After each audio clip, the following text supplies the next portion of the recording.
The adaptation of literary works has always been a frequent phenomenon in cinema, both for artistic and economic reasons.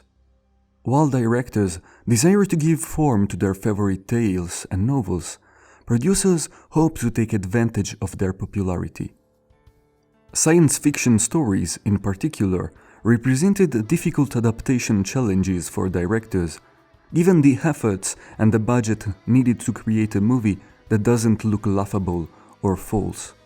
In the early 80s, the success of the Star Wars saga led producers to persist and realize an adaptation of Frank Herbert's Dune, one of the most popular and appreciated sci-fi novels of all time. Dune production had begun in 1971, and different directors had tried to start its staging without success. The one that got nearer to the realization of the project was Alejandro Jodorowsky, who produced a full screenplay that would result in a 14-hour-long movie, together with artists such as Chris Jean-Giraud, also known as Moebius, and H.R. Giger.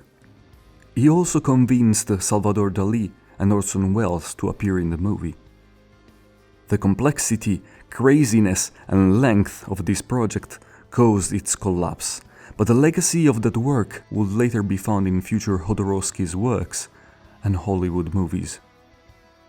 Afterwards, in 1981, the realization of the movie was commissioned to David Lynch, and it was released 3 years later. Despite the huge budget and production, the film was a failure for both the audience and the critics. But is Dune really that bad? And what makes it so difficult to adapt into a movie?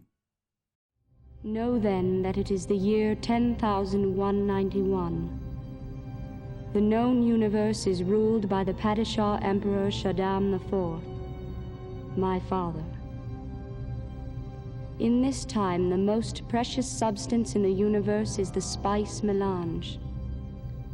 The spice extends life. The spice expands consciousness.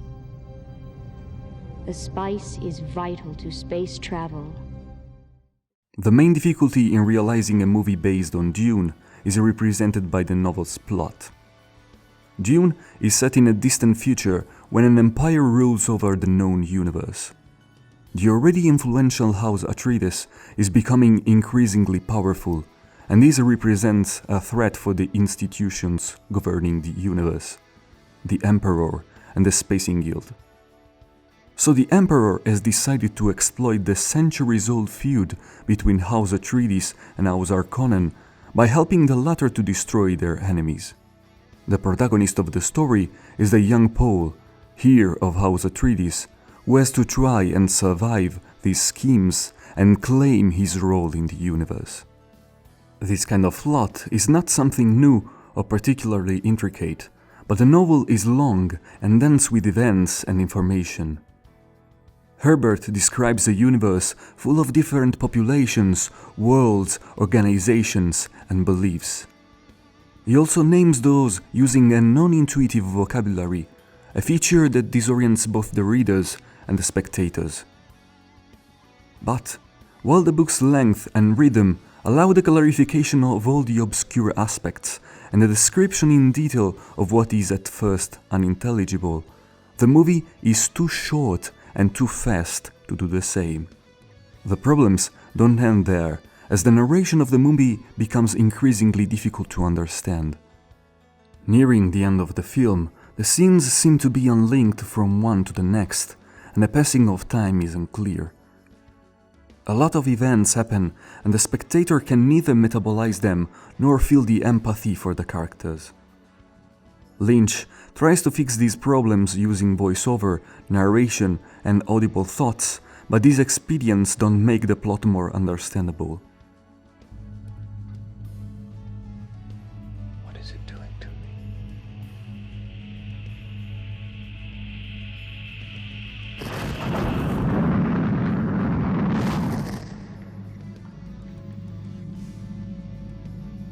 Second bone.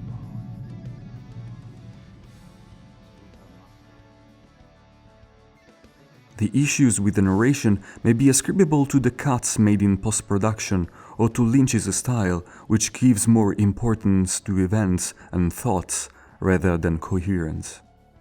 Another Dune's problem is represented by the visual effects, which have aged since its release.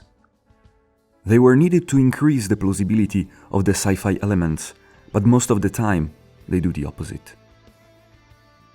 Despite the many flaws, not everything in Dune is bad. Lynch studied maniacally the scenic design and the costumes, giving a distinctive vibe and character to the different families and organizations he shows. The opulence of the Emperor, the Atreides' nobleness, and the Harkonnens' violence are all perfectly highlighted by their clothes and their buildings. Also, the creatures crafted by Carlo Rambaldi are, as usual, terrifying, disgusting, and tangible. The gargantuan worms, Shai-Hulud in particular, instill respect and fear. The performance of the actors and the appearance of the characters are other positive elements in the movie. Cal MacLachlan, in his first role in a feature film, perfectly portrays Paul Atreides with all his emotion, thoughts, and charisma. Memorable are also the interpretations of the two main villains. Kenneth Macmillan is a disgusting Baron Vladimir Harkonnen, while Sting is the sly Feyd-Rautha. In the end, it is also interesting to observe that Dune has all the features of David Lynch's works, a characteristic that many fans of the director fail to recognize. Starting from the creatures and fetus coming directly from Eraserhead, and continuing with the dreamlike sequences and transcendent elements typical of his later movies, Dune is perfectly inserted in Lynch's filmography.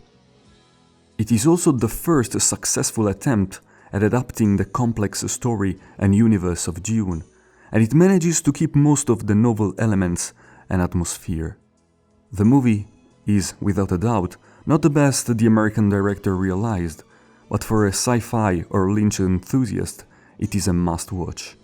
And now, it may be even more fascinating to rediscover this cult movie, to compare it with a new adaptation directed by Denis Villeneuve, which will be released soon.